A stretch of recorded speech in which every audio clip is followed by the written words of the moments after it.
As you know, we've been struggling to get through some of the bedrock here on the site. And even though we had that rock hammer on the Bobcat today, it's time to bring in some bigger toys.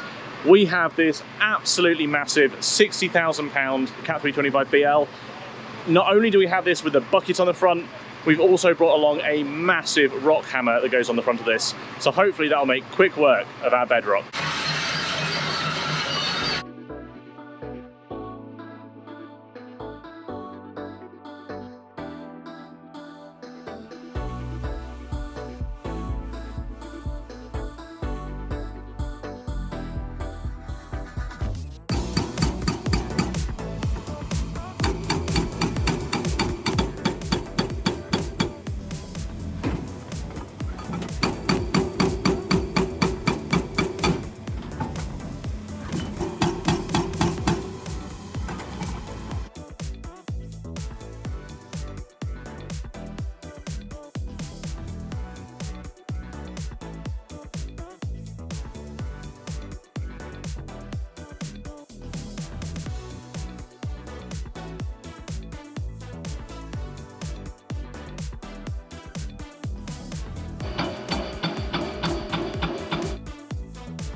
It is another day on the build site and I hope you can still hear me. We have two excavators going, one is hammering out the rock and one is kind of digging and moving rock away.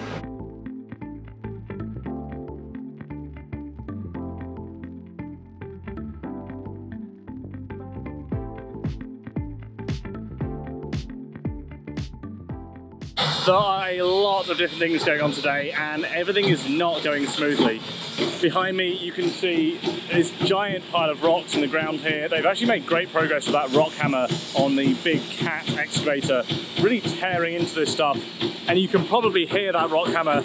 They're working over there at the moment on the septic. So we managed to get the septic tank in last week. We didn't manage to clear space for the pump tank to go in. That is what they're working on right now. There's a big piece of bedrock in there. That rock hammer's been going at that for probably about 20 minutes or so already, just trying to get that big piece of rock out there so they can then put the pump tank in. Meanwhile, over here, the other excavator is currently out of action. While trying to pull out some of the rock over here, actually managed to tear the entire bucket apart. Now, one of the teeth on there we damaged the other day, that broke off, or the pin fell out and broke off when we were pulling up some rock. Today, the entire bucket has just basically torn apart. So our contractor's over there right now, welding that back together, and hopefully we'll be back in business.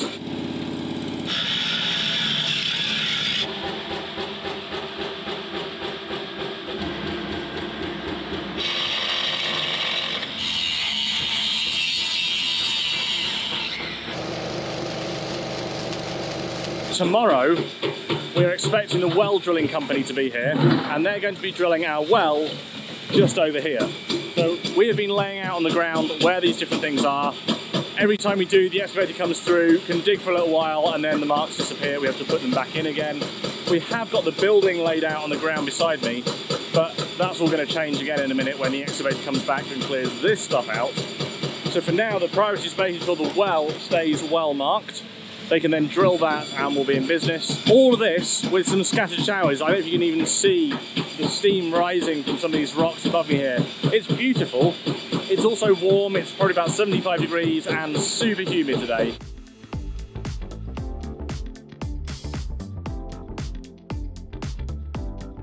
as the excavator is digging the side flat, we're actually also excavating the depth for the foundation of the utility building, just so that we know what we find and what's the rock like there. And that's why we needed to bring the big excavator with a big hammer, because we just didn't have enough depth.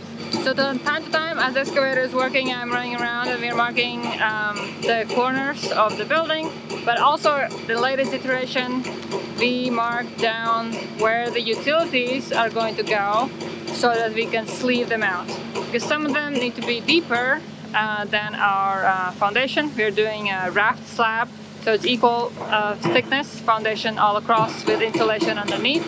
And some of the utilities like water, it should be kind of as deep as possible, but maybe at least 3 foot deep.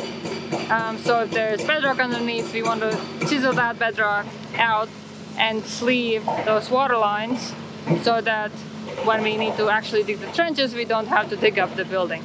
This is my drawing here. So this is the utility building, the building portion, and here is the carport portion, covered section. And I'll have electric line coming in here, well coming here maybe this way or maybe that way. The well is just about here.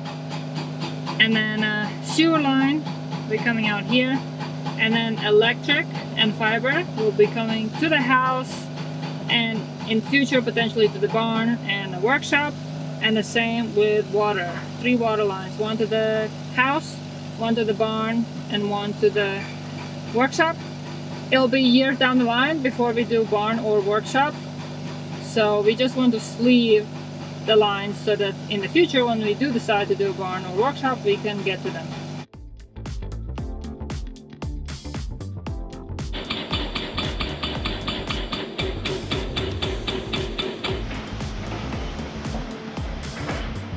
They broke the bucket on the excavator. So I think what happened, and I'm not entirely sure, I wasn't here, but as I understand it, the bucket, they sort of were scooping with it, and I guess they kind of pivoted on the corner of the bucket, and it was enough to literally tear open the steel, which is just, to me, it's just insane that an excavator can be so strong as to do that to a bucket with steel that thick.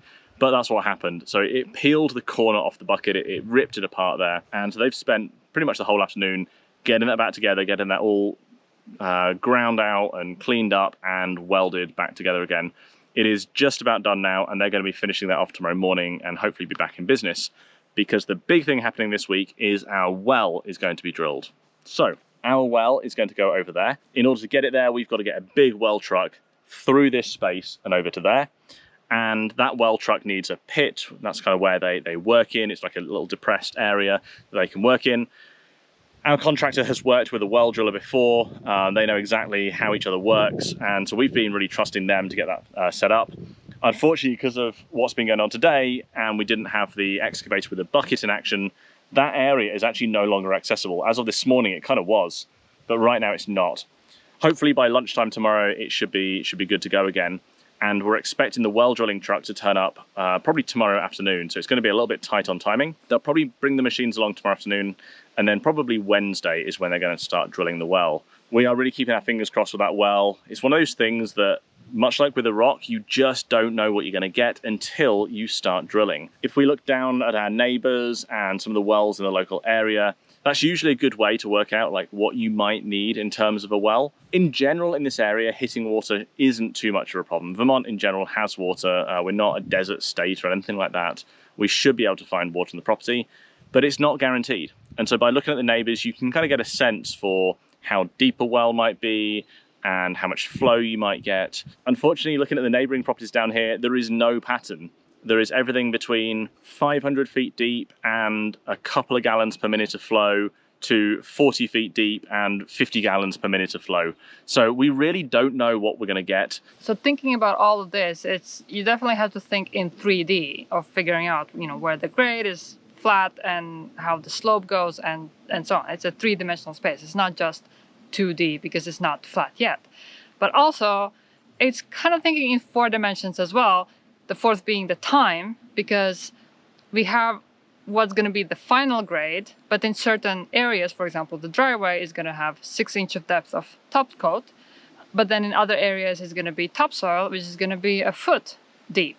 So you have to think about what is the current grade and what's going to be in future grade and how it's going to change in different steps. So that's a little bit hard to get used to. And fingers crossed we can get the site here cleared up.